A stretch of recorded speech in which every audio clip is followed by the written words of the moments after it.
Good afternoon, everyone.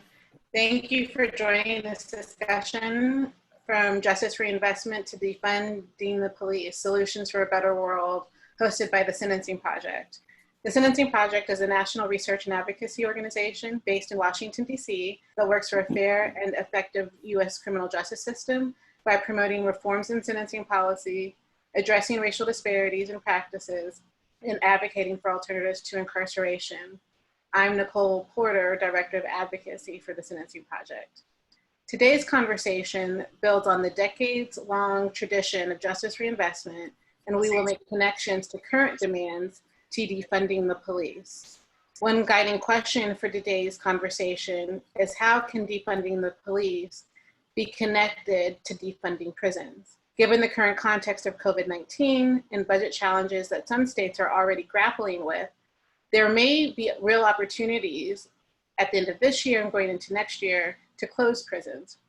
Already last week, there was discussions in Oregon on closing 2 prisons there. And I know Amber Rose, one of our panelists this afternoon, may touch on efforts in California to close prisons in that state.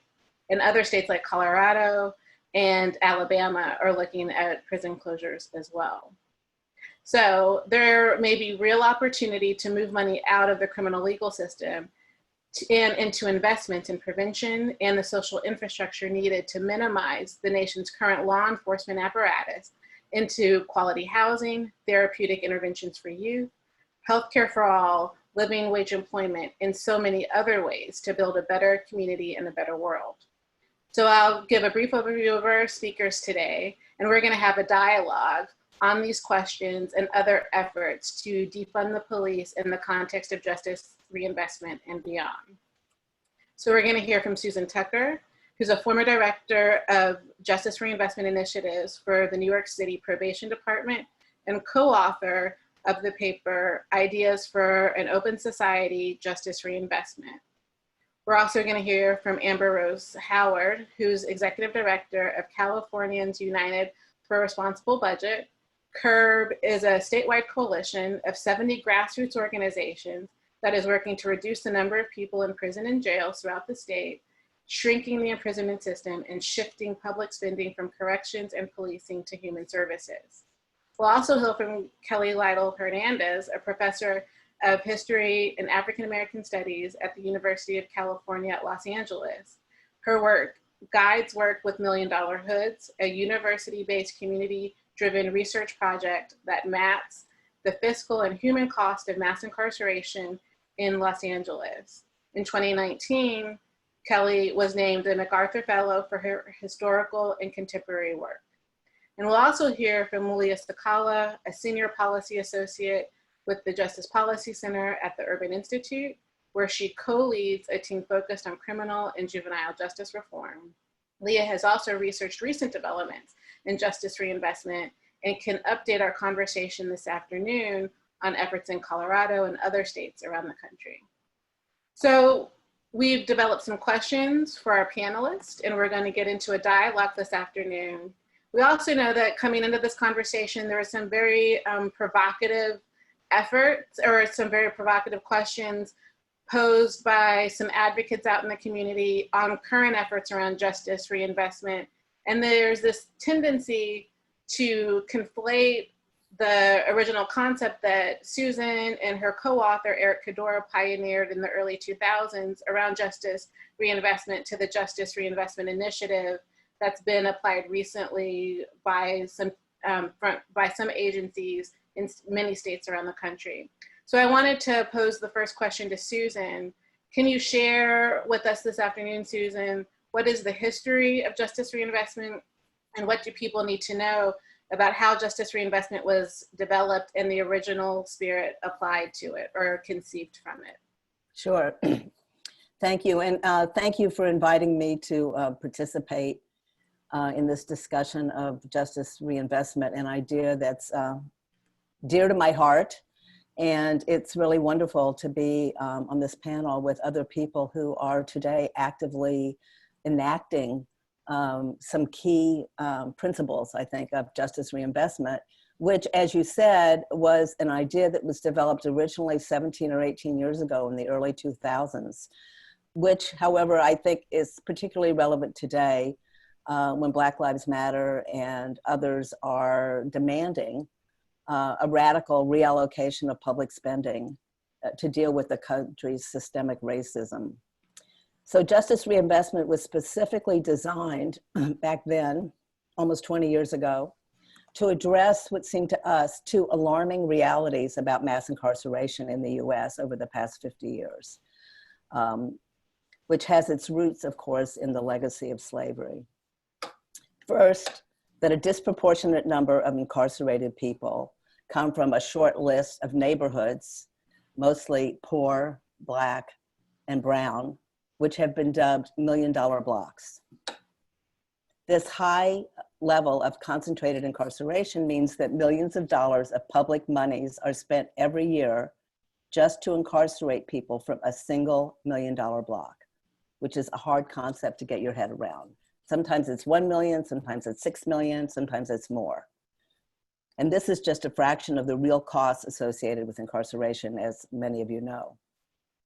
I would say if you want to know more about million-dollar blocks, you can Google million-dollar blocks and justice reinvestment. You can check out Eric Cadora at the Justice Mapping Center, who has mapped million-dollar blocks across the US and abroad. And I think that we're going to hear from Professor Hernandez about the million-dollar hoods in LA shortly. I also strongly recommend that you look at the strikingly powerful illustrated million-dollar block project at New York's Museum of Modern Art. And you actually can just Google MoMA and put in million-dollar project, and you'll see this amazing project that Laura Kurgan, who's an architect professor at Columbia, did with Eric Cadora. So that was the first reality.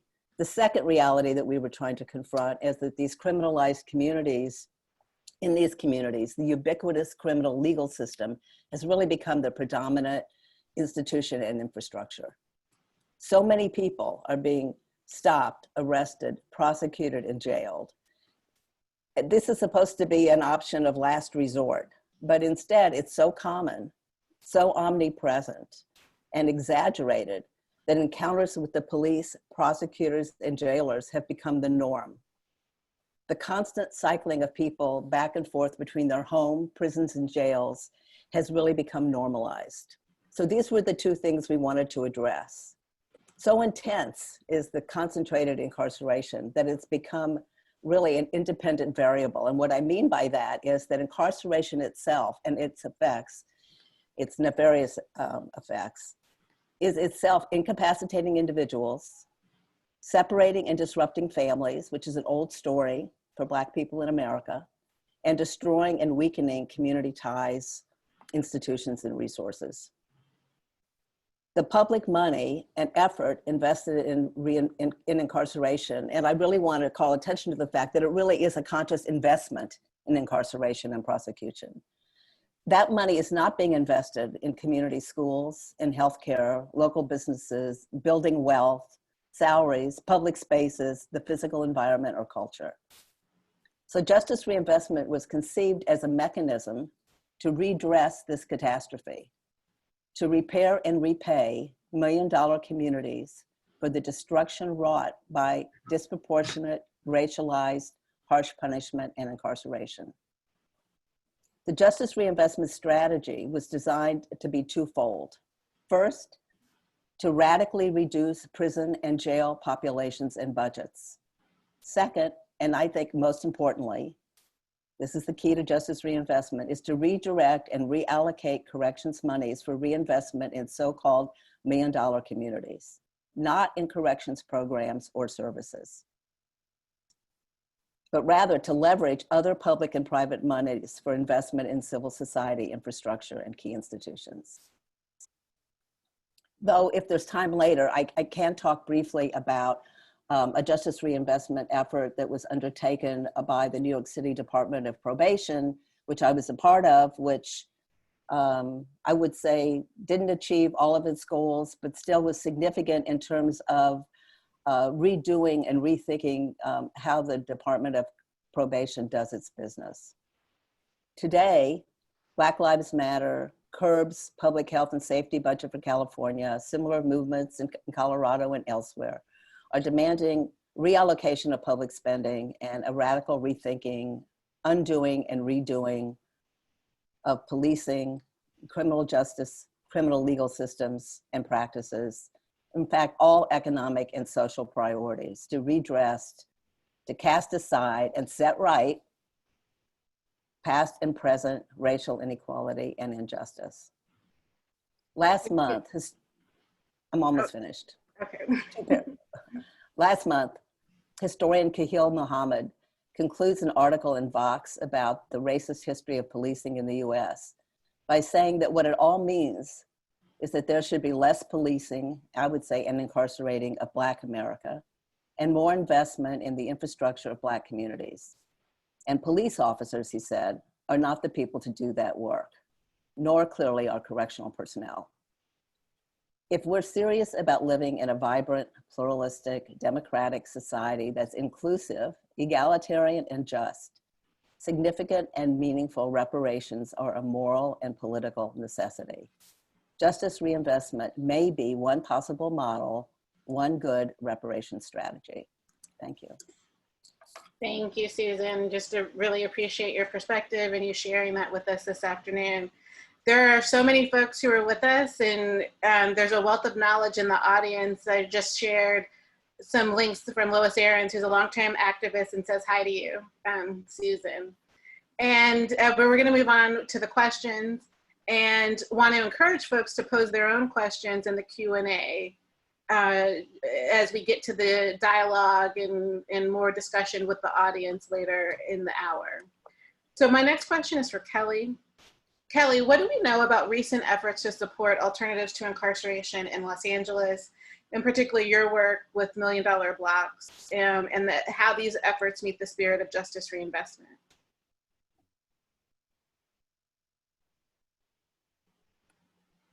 Kelly, you're muted. Sorry, thank you. I was just saying it's so wonderful being conversation, non-muted conversation with everybody today. So thanks for having me. I also just want to lift up the work of $1 Million Blocks that we really learned from here in Los Angeles. And we worked with Laura Kurgan and certainly reached out to Eric Cadora and others as we were developing our own project that was relevant to our conditions on the ground here in Los Angeles, which meant working in community with Dignity and Power Now, with Youth Justice Coalition, with many of the grassroots orgs out here working to, we used to say decarcerate, but now we're talking about abolish police and incarceration, to create our own $1 Million Blocks project. And rather than looking at individual blocks, we decided to look at neighborhoods because LA is a very horizontal city. So since 2016, we've been mapping the cost of mass incarceration here within our local jail system in particular, and finding that in some communities, disproportionately Black and brown communities, upwards of 10, 20, 30, 40, 50, 60, $70 million over the last few years has been spent locking up people in the local jails. That's been one piece of the campaign to, one, upset a jail expansion program, and now to actually mobilize an effort to shut down the Men's Central's jail and to divert money out of the local police and jail system and into housing, education, mental health, counseling, all the support services that we know build thriving families and communities. So $1 Million Hoods was one part of a comprehensive campaign that's been happening here in Los Angeles, certainly over the entire course of the rise of mass incarceration, but intensely in the last few years.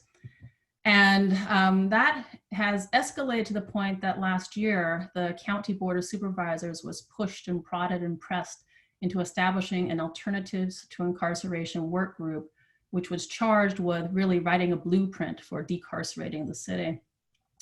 And over the course of a year, between about March 2019 and March 2020, in one of the last large meetings that the Board of Supervisors had, community came together with county to come up with a sequential model of how we would get to a zero intercept city or county, where there'd be zero contact between community members and police, and therefore zero need for a local jail system. And I certainly want to applaud community that showed up in force to inform that process, to hold that process accountable. And for folks who are not familiar with that process, I want to say a couple of things. We established key principles. First, that our process to decarcerate, to abolish, would be human-centered, that we were most concerned about the people who are most impacted, and that we would always keep racial equity at the fore of our conversation. So every process that we were going to develop would amplify the demand and the need for racial equity being the end goal of this process. We came up with 144 recommendations about how we would get to this place where we'd have zero contact between community and police, and therefore no need for police and no need for jails. I'll summarize a couple of those. I'm not going to lay them all out for you right now. I wouldn't do that to you. But number one is the need to build capacity within community to take care of our own selves and our own families and our own communities. So that was in terms of mental health, but also physical health, employment, education, that we need to take money to build capacity. What does this mean? This means working with community-based organizations so that they can improve access to contracts and grants with city and county government. So taking our time to build that capacity. And also insisting upon one of the other foundational principles is pretrial release. That there certainly is no need for anybody to be inside at all on a pretrial basis.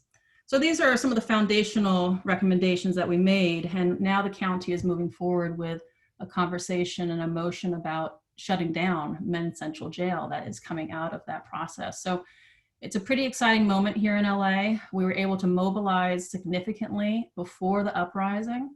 And that got us up to this point that once the uprising began, we were able to easily, I think, switch from decarceration to abolition. And so now we're having a very deep conversation about what does it mean not just to decarcerate, not just to shift money out of law enforcement and jails and into community, but think on the broadest terms about public funding and what our communities need in addition to switching and swapping out those law enforcement dollars into community.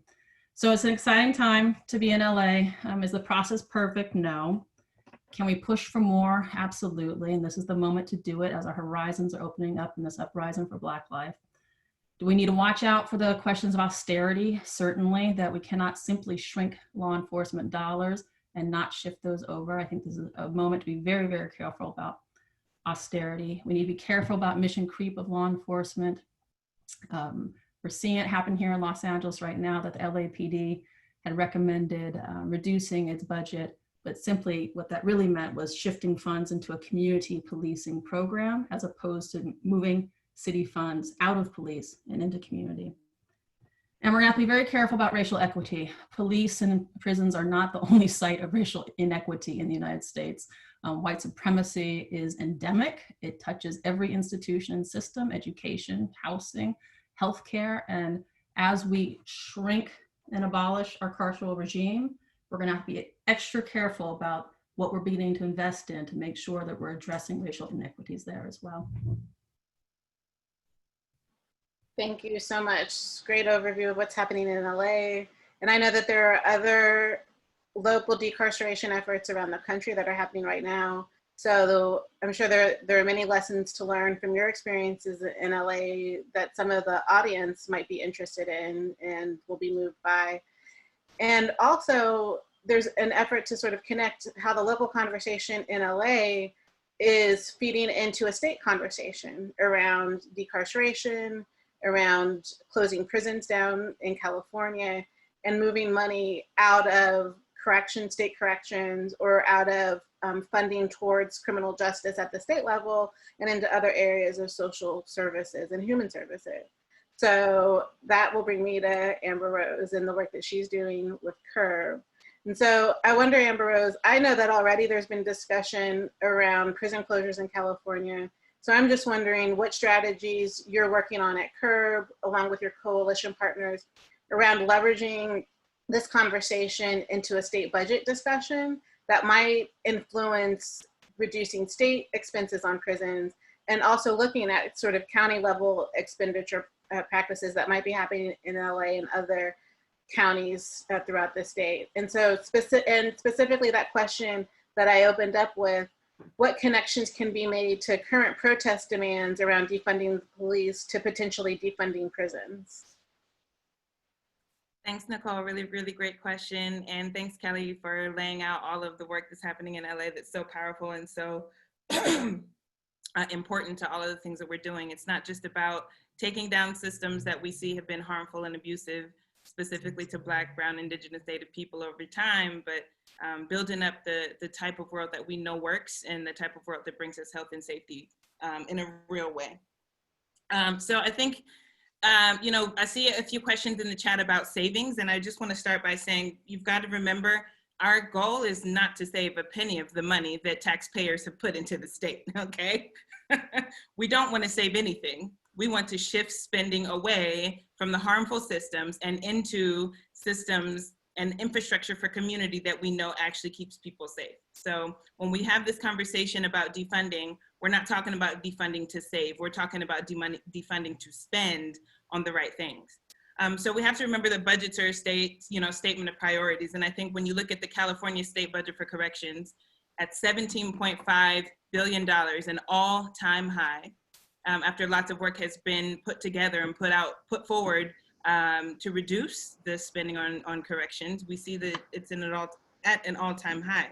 I think what we have to remember is that before we had a really, really crazy corrections budget in a place like California, we were spending lots more money on health and human services and education, right? So the way that we have to look at the budget is to realize as dollars spent on health and human services and on education started to decrease, then you saw the corrections budget rise, and it's continued to rise. And so I think we have to remember that there was a time when more dollars were being put into other things than corrections, and we actually had more safety in communities then when the infrastructure for communities was a little tight in places like LA than before they started to rip everything away and then invest in corrections. So that's something to remember, because we've done this, we've kind of done this before, like we know it works. And so I think that we also have to pay attention to what the state invests in counties. So the corrections budget includes dollars that go into prisons and the infrastructure of prisons and into salaries and into overtime and into all these other kinds of things, but they also trickle down to the counties.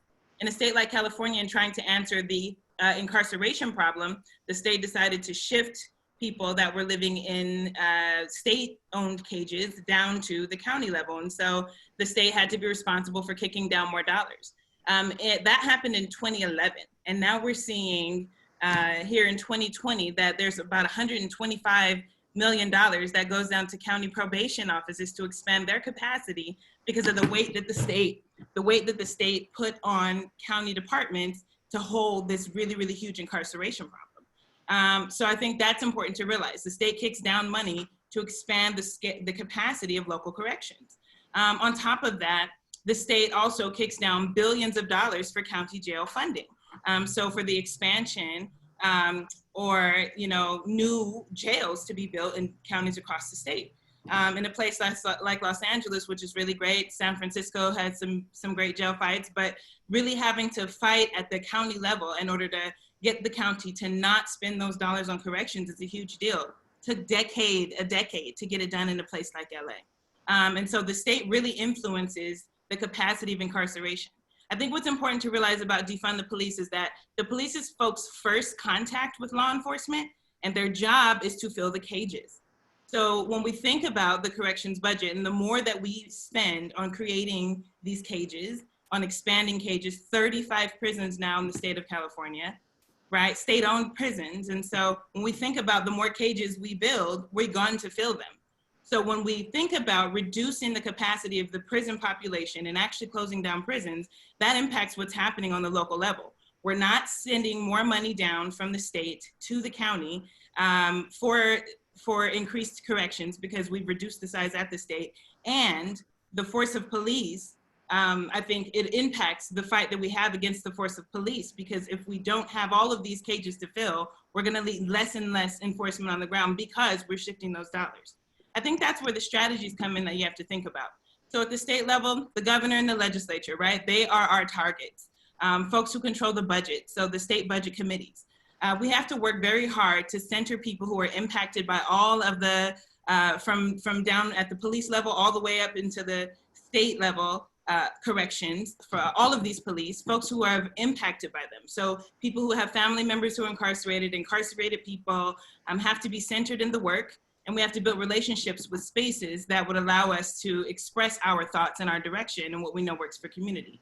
Takes a lot of work, takes a lot of research, takes a lot of conversations, a lot of relationship building, and then we shoot at our targets. We've been able in California to stop jails from being built. We've been able to shut down expansions of prisons, although we've had lots of losses around the prison expansion, but you know, we've had many wins, and that's from working strictly at the state budget committees and trying to really make them understand what a public safety budget should look like.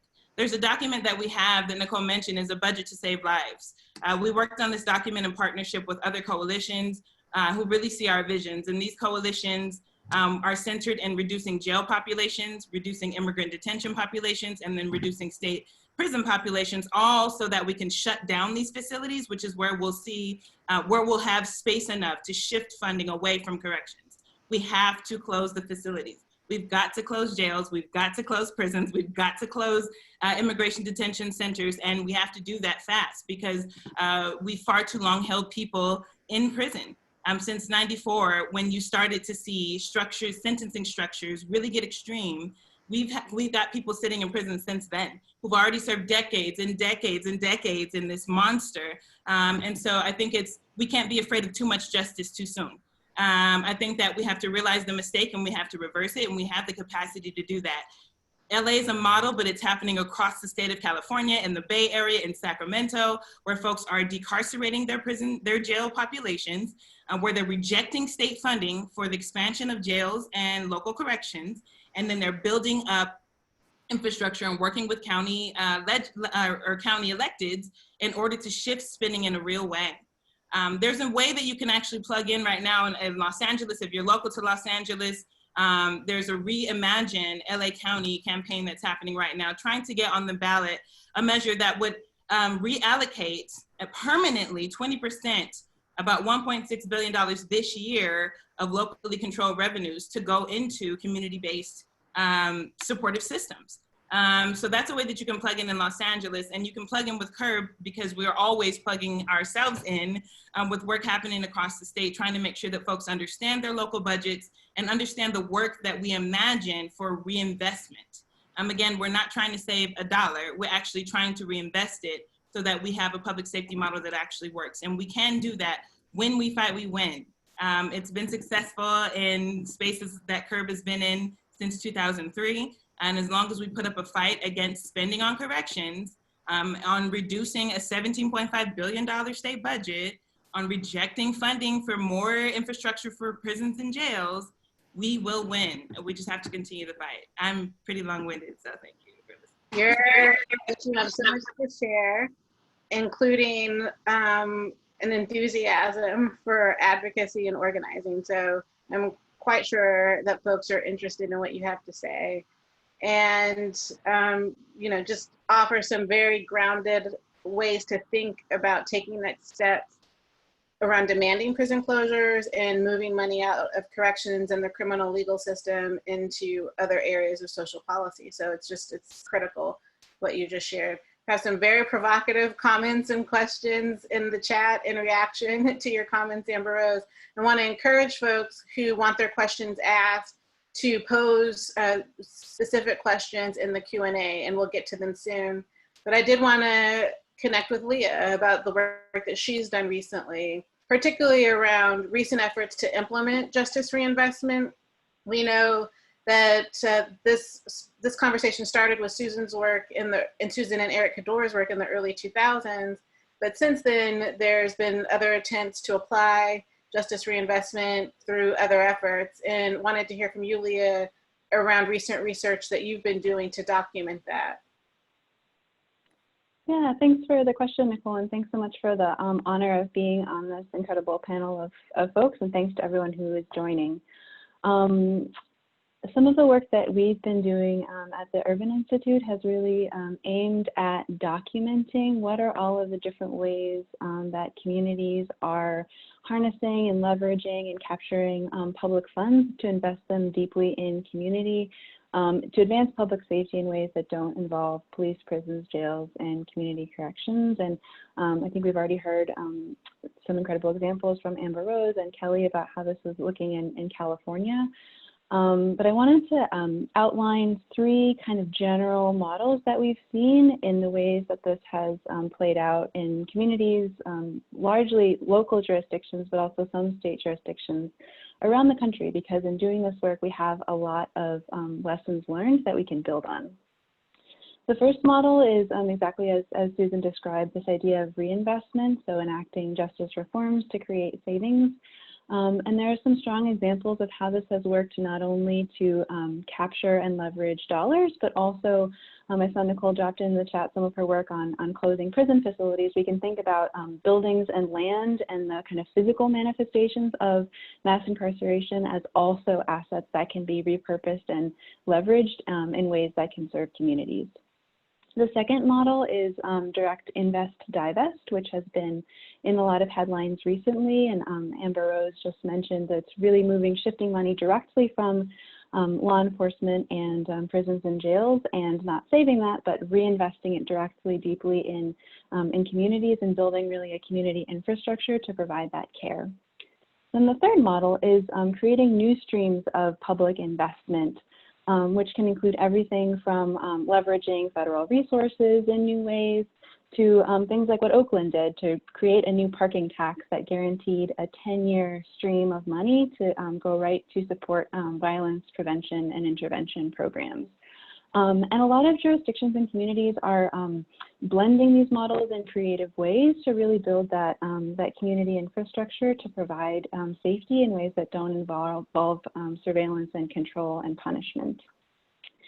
One of the strongest examples that I think has received a lot of attention recently, as Nicole mentioned at the very top of this webinar, is the incredible work that Colorado has been doing to build kind of a series of different investment and reinvestment models to build up their community capacity for public safety provision.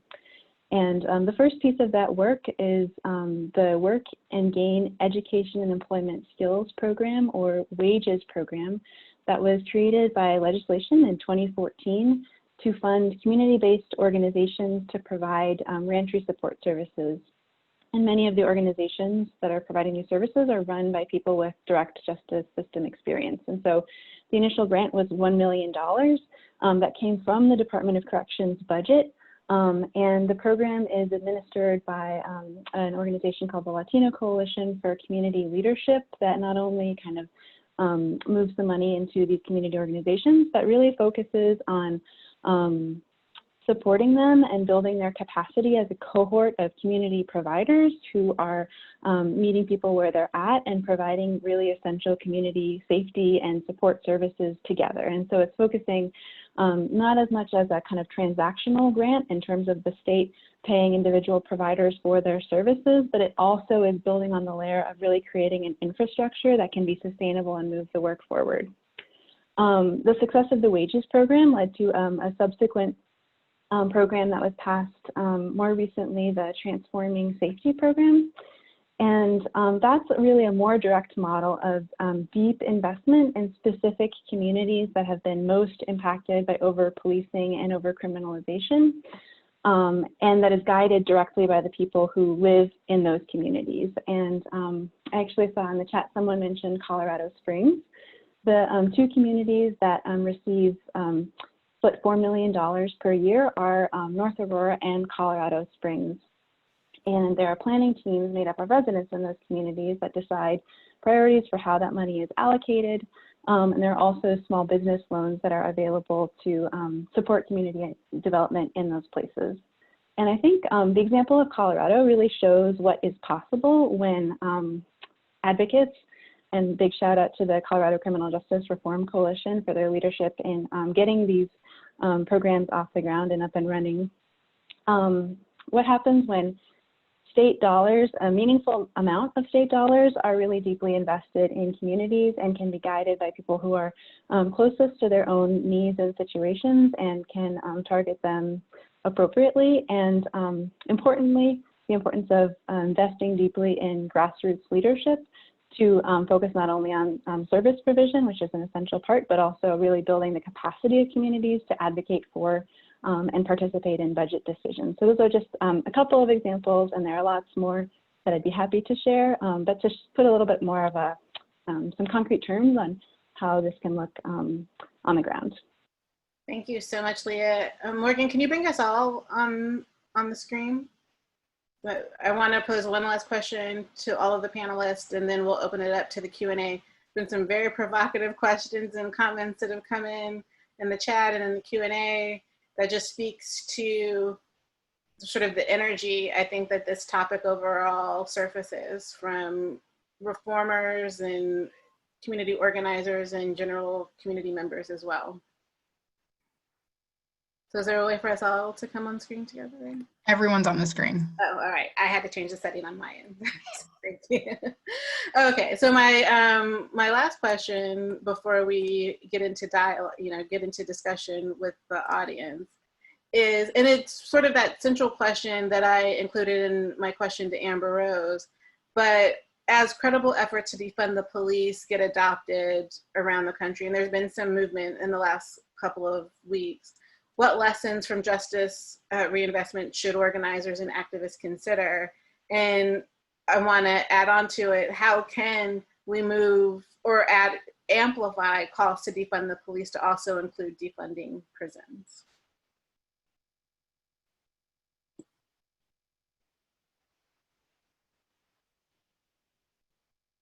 Should I talk first? Okay. Go first, and then I might call on some others. Okay.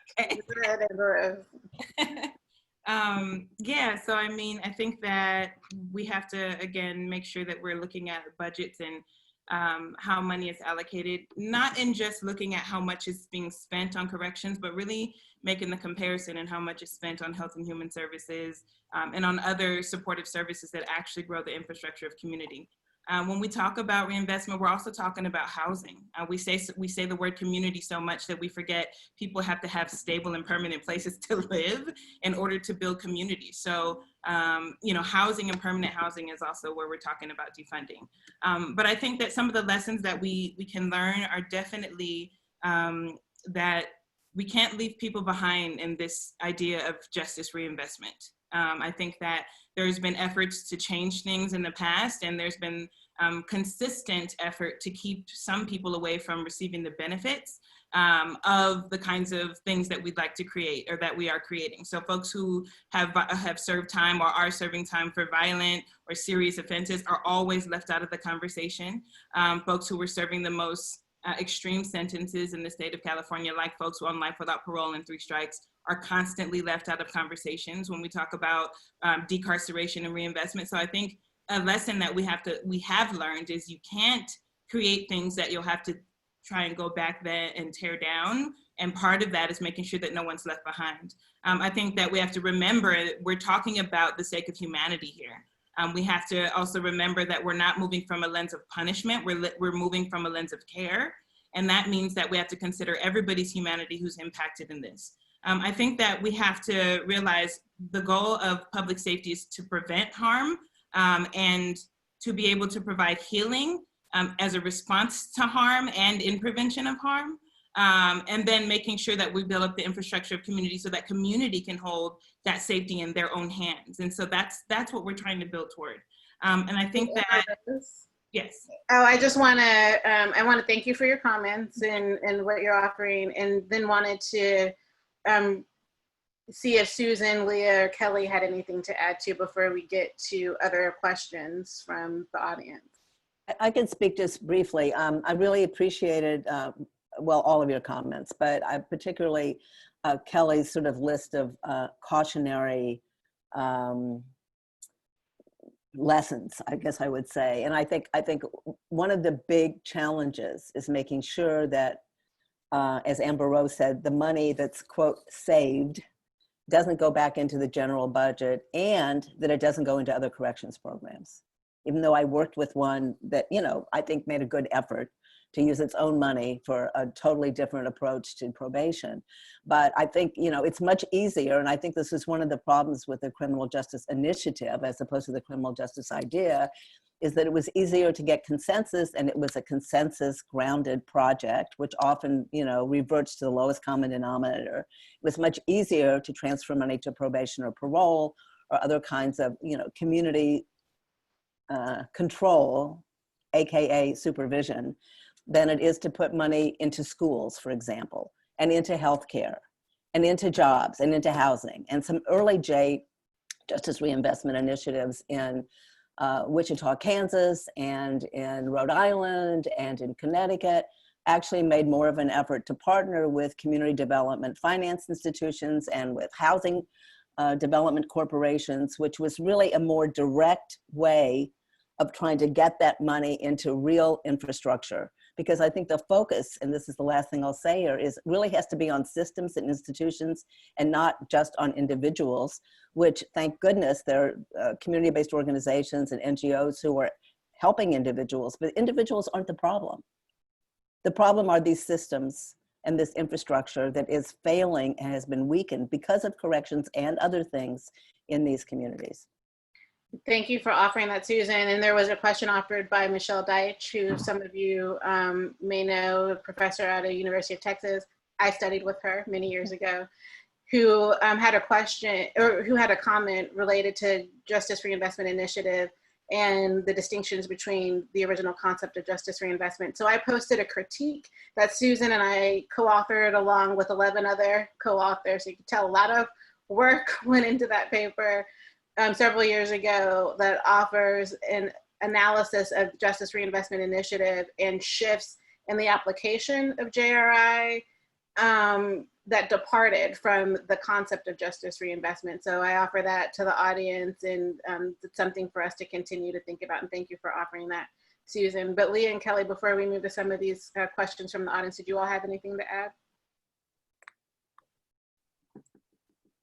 I think I would just want to add a little bit in the sense of how I approach these issues. I'm trained as a historian, not as a sociologist or someone who really looks at the present. I deeply understand the present through a historical lens about how we got to this crisis. And it's clear to me that, and many people have been talking about this, I was listening to Ahmaud Taylor the other day and Robin Kelly and some others, that we're in the middle of the third Reconstruction, right? That we are, as Susan has lifted up, deeply grounded in the United States in enslavement and genocide. And we have had at least two major opportunities to address those issues. The first Reconstruction after the end of slavery, the second Reconstruction after the end of the Civil Rights Movement, and now with uprising for Black life that is occurring across the country in conversation with Indigenous folks and Black, Latinx folks, non-immigrant folks, undocumented folks, that all the different kind of systems of marginalization, especially on grounds of race, are in question right now. And so it's important that we really reach high as we possibly can. This is not about simply reforming or small shrinkages to jails and prison systems, but deep thinking about practices of racial inequity that have endured across time, although they have changed their form a little bit from decade to decade. So I'd like to advocate that we really think seriously about three things. One is that, yes, we need to divest from the edge of the knife, and the edge of the knife is our carceral regime. It is policing, it is jails, it is prisons. That is where the racial inequities has grounded itself most deeply since the end of the Civil Rights Movement. We also must invest in ways we've never imagined doing, especially in Black well-being, Indigenous sovereignty, and thinking about the place of undocumented folks within our society. So there's kind of a level of investment that is far greater, as I saw in the chat, than simply moving money from jails to community. We have to go much deeper than that. So it's divest, it's invest, and as Susan lifted up earlier, it's redress. This is the moment for reparations. And reparations for everything that's been taken from communities from the age of mass incarceration. We're talking about fines and fees and asset seizures, about the family members that have been taken and therefore cannot care for elders or care for children. There has been so much that has been extracted from our communities during this age of mass incarceration that must be reckoned with and returned.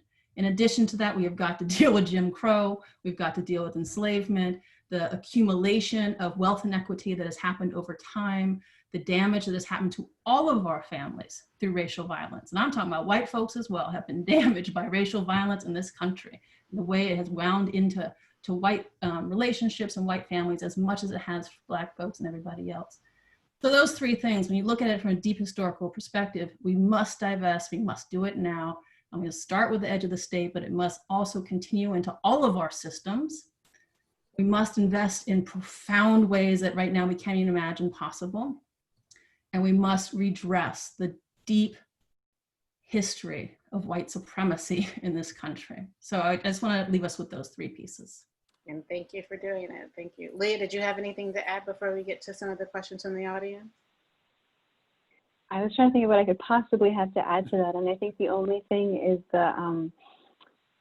the need to democratize budget discussions and increase accessibility to critical decisions that are made about where our resources come from and how they are spent, because at the end of the day, these are public dollars, these are tax dollars, and as Kelly just mentioned, there's the ways that we spend and allocate our money is deeply entrenched in our country's legacy of racism and covered up by a lot of opaque bureaucracy, and it can be really tough for folks who are the best experts in their own experiences in their own communities to access those conversations because they are intentionally excluded. And so it's incumbent on policymakers to open up more spaces in budget discussions.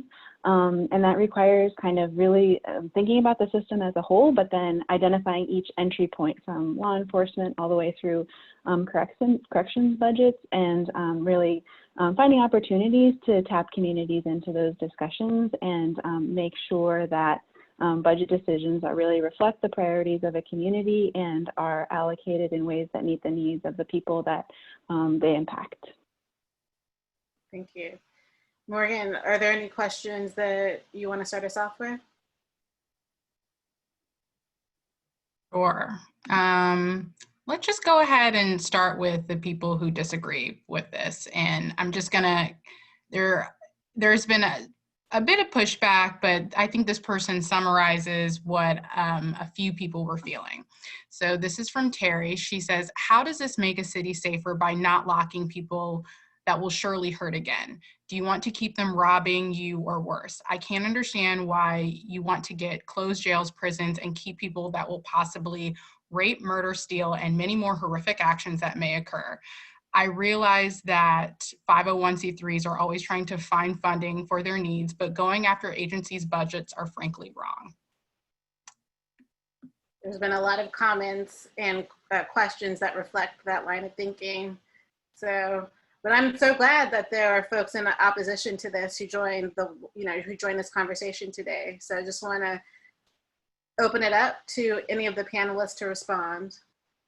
I think, we'll start with Kelly and then we'll go to you, Amber Rose. Okay. So I would begin with what is the question, what is violence, right? And who is committing violence and where is it happening? And we certainly need to add into this conversation is what is systemic, structural state violence? What does it mean to create the conditions of deep poverty, of the lack of housing, of poor education, of cramped living spaces in a city such as Los Angeles, in a state such as California, in a nation such as the United States with deep pockets? That is a form of violence. It is a form of structural and systemic violence that we are committing every day against communities, mostly historically marginalized and racially aggrieved communities. So yeah, we need to talk about violence and who's committing it and where it's happening. And we need to lift up that conversation to include the forms of systemic violence that we are all participating in through public dollars, in the ways in which we have stripped communities of the assets and the resources that they need to thrive and survive, and invested in the programs and the systems that have created documented forms of racial violence against specific communities. So that's, I think, one way to start thinking about violence and how we want to address violence through this movement of abolition. There are many, many more issues at hand. I'm sure Amber Rose was lining one up for us. Go ahead. Yeah, go ahead, Amber Rose. Please, Adam. Thanks so much, Kelly. You said most of the important things there, but I just wanted to add a couple of things. One is that when we look at the imprisonment system across the United States, we realize that Black people are disproportionately impacted, right? So when we're talking about people that are surely to hurt again, what I'm hearing is a certain demographic of people. And I think we have to remember, we're not inherently violent. We have learned violence. We have inherited violence from colonialism and the way that this country was built, right? And the history of our people has inherited all kinds of state violence. So all of what Kelly has said, but I think we have to remember, we're not inherently violent. Violence happens as a symptom of poverty, as a symptom of folks not having resources, as a symptom of survival. And so what we're saying about reinvestment is that we can actually prevent the kinds of harms that happen in community when communities have what they need to survive and to thrive and to actually build with one another. And so I think that we have to think about that when we're thinking about that question of violence as well. And then thinking about recidivism, which I kind of think informs folks' idea that people will harm again, people are sure to harm again. Well, the reason why folks go in and out of the prison system, those who are lucky enough, if that's even lucky, not to have a very long sentence, the reason why they go back in and out is because we have not built up the infrastructure of our communities where folks can actually return to family and sustain life. Folks are thrown back into that really horrible poverty monster, which again puts folks into this survival mode where sometimes violence happens. So I think we have to think about those things too. Could I say something about education? Please. I mean, for me, one of the great failures of the Justice Reinvestment Initiative was that it abandoned altogether the goal of reinvestment. And when we first started out, I mean, we really talked about education, we talked about housing, we talked about healthcare, but education in particular. If you think about the fact how many people from $1 million blocks and neighborhoods enter prison with poor education. And some of them have graduated high school, but they're illiterate. I mean, how is it possible that in 2020, a friend of mine, Mark Rosenbaum from Public Counsel in LA, won a major case in Detroit declaring the right to literacy. Now think about that. Freed Black people at Reconstruction were the first to demand and create public schools in the South. What's the point of having a public school if people don't come out of it literate? And we have to litigate this in 2020? This is outrageous. I mean, I'm glad they won. I think it's great. I hope the settlement is effective. But why are we having to spend our time still arguing that Black people have a right to be literate and to have a good public education? That's violence. Betsy DeVos is violent. And we are nonpartisan at the Sentencing Project, by the way. Huh? Nothing. It's a common joke in some of these discussions. But Morgan, what's the next question?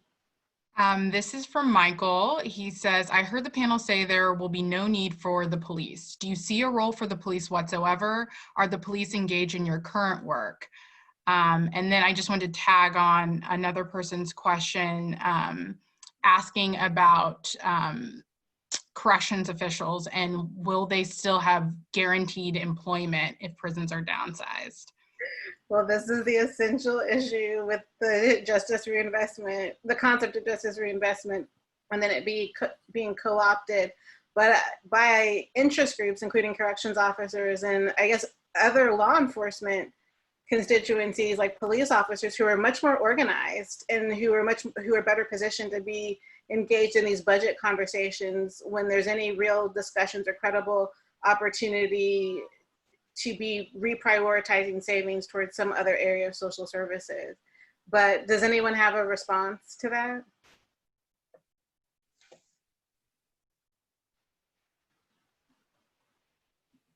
I'm always the first one to be like, sure, I have something to say. Leah. I mean, I know people have something to say here. We were just all being sort of very diplomatic in our virtual conversation here. So go ahead, Amber. Well, I mean, I think that first of all, no, we don't need police. I absolutely believe in and imagine a world where there are no police and no prisons. I just think that we can do that. I think that it's a possibility, and these are the things that we're doing practically now to build toward that. I mean, I can imagine that there was a time when folks were sitting around having a conversation, maybe not this diverse of a group, but in folks' own collective groups, they were sitting around, can we really not have enslaved Black people, you know, in America? Yeah, we can. And people answered that with like, yeah, we can abolish this really harmful thing. And they did it, kind of. So we have clauses in the Constitution, but anyway, for the most part, what was unimaginable has been achieved through the will of the people. When we center the leadership of people who are impacted by these monster machines, by these monster systems, then we find our way out of it, and we can show you a world that can exist without the function of police or prisons. We can show you. And so that's the answer to that first part. And I think as far as jobs for corrections officers or police or whatever not, my first concern is that, first of all of this is also unlearning patriarchy. It's also learning unlearning the punishment lens. And I think that in this world that we're imagining without police or prisons, folks are gonna have to folks, not just in alignment with our ideas, but we're going to have to continue political education. That's why we try and build relationships with legislators. CURB doesn't work with police or necessarily take their funding, but we do work in policy. And so in that, we do have to hear opposition's arguments. We do have to hear what their concerns are. So we're not necessarily working with them, but in order to move policy that reverses the sentencing structures that we see, we have to kind of deal in them. And I think our concern is not necessarily what are we gonna do with those kinds of jobs? Those are going to be gone in this world that we imagine, and everyone would have to help build the infrastructure of community. So become a part of the community that you live in and help thrive in the new imagined ways, which is investment in the resources there. But we don't imagine that there would be armed officers or cages in a world where true public safety is and where there is harm reduction and more thriving of human beings, human life. I think that, can I add to that?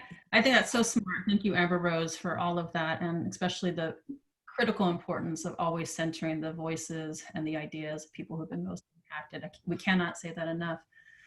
What I would also add to that is that policing and prison guard, these are all forms of employment that are harmful to the people engaged in it as well. We have plenty of research that shows that the levels of toxic stress for police officers and prison guards is extraordinarily high. The levels of suicidal ideation for police officers and prison guards is extraordinarily high. Domestic violence in police families and prison guard families is very high. So I have been persuaded to think about the ways in which this abolition movement is also about bringing in our brothers and sisters who are in the beast in that way and creating new forms of employment and health and well-being for them as well. So this is about all of us working together to build a new society that all of us can thrive in. This becomes increasingly important when we remember the role that the rise of the security state and the carceral regime has played in creating a baseline for Black employment, urban employment in particular, in the last 40 years. This is about thinking holistically about Black communities and how we're going to rebuild for all of us. So from my perspective, it's an open hand and an open heart for all of us to work together to build that healthy, thriving world for all of us. The only thing I would Go ahead. go ahead, Morgan. We can move to the next question. No. This is a good question. Go for it. Yeah, the only thing I would add is that the way that our policy structure has been set up in this country has given us pretty much one option for responding to a myriad of problems that are connected with much larger systemic inequities, and that is law enforcement. And what we know is that oftentimes law enforcement aren't equipped to deal with the range of situations that they're presented with.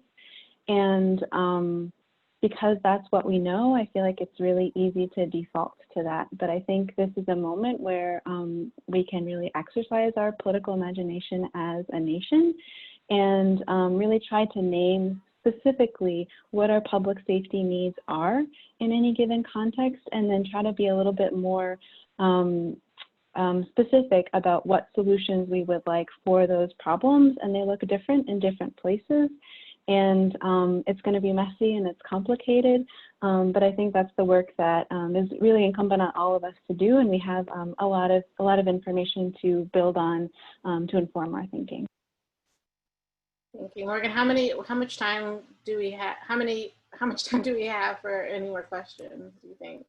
Well, you know, does the panel have a few minutes to we can go ask 2 more questions, and then I can save this and, you know, send it around to everyone, and we can try and answer some of these questions via email. Does that sound good? Okay, I'll just give you 2 more. So Tammy asks, I support reallocating funding from police and prisons into community development, but is there really enough money? It seems like the funding we take away from the police isn't enough to make the kind of transformational change we want to see in communities. Is that true? Yes. No, and I think that's the point several of us have made, that, you know, it's a drop in the bucket in terms of what's needed for reparations and to repair and to set things right. But we spend millions, billions. In fact, we hear a lot about billions every day now. The federal government is spending billions on this and billions on that. Well, where are those billions when we need it for healthcare, when we need it for education? I mean, now with COVID, COVID is scary. Authoritarianism is scarier.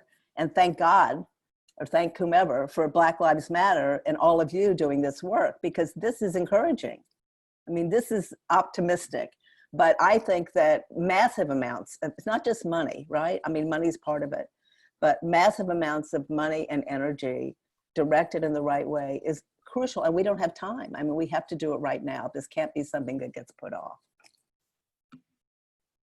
Okay, I lied. Now I'm asking you just 2 more questions. The next one is, we got a couple of questions about private prisons. Will state governments just kick people to privately owned prisons if state-funded prisons are shut down? And is the path to decarceration different for private prisons than for government entities? I mean, private prisons should not exist. So I'll just insert myself in the answer here. And I also think, you know, private prisons comes up in these discussions, and it's important for folks to realize that it's a very small part of the folks who are incarcerated. Only about 8% of people who are incarcerated in any given year are in private prisons. But in some states where there's been credible opportunities to close prisons, like in Texas, in my home state of Texas, starting with private prisons, starting with canceling a private prison contract is one way to reduce the prison footprint within a state. So in states where there are large numbers of people who are incarcerated in private prisons, Texas, New Mexico, Tennessee, Louisiana, ending prison contracts might be a starting place for community coalitions who want to move to defunding prisons and moving money into social services. But did any of the panelists have anything to add there? I would only add that that's totally right, that private prisons and jails are a relatively small portion of this, except in immigrant detention. There, private detention is quite robust. And so the strategy of going after the privatization of human caging in the form of immigrant detention is, I think, you know, in reflection of what Leah had said, that the strategy will vary by community and by problem. But I think we do want to take a very close look at private detention centers. Demobilizing them will get us quite a long way in that regime of the carceral state. Good point.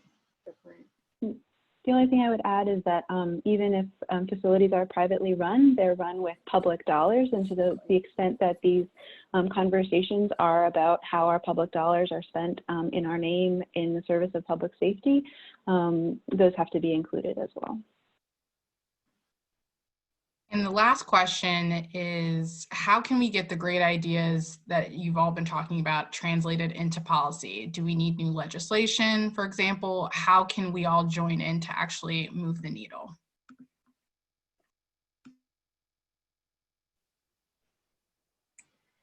Leah, you want to start us off? Do you have ideas there? And then we'll move to Amber Rose and any of the others. Sure, and I love this question because I really think this is work that will require everybody to engage in. One clear start to me is really plugging in your local community. There are budget discussions happening across the country, and there are lots of opportunities to get involved, and I'm happy to be a resource if people are looking for our suggestions. And then there's also a lot of, because I'm a researcher, I'd be happy to share resources to learn more about how communities have engaged in this work, and how you might be able to sort of share with folks in your network a little bit more about these different strategies, and start to think up ways to get involved together.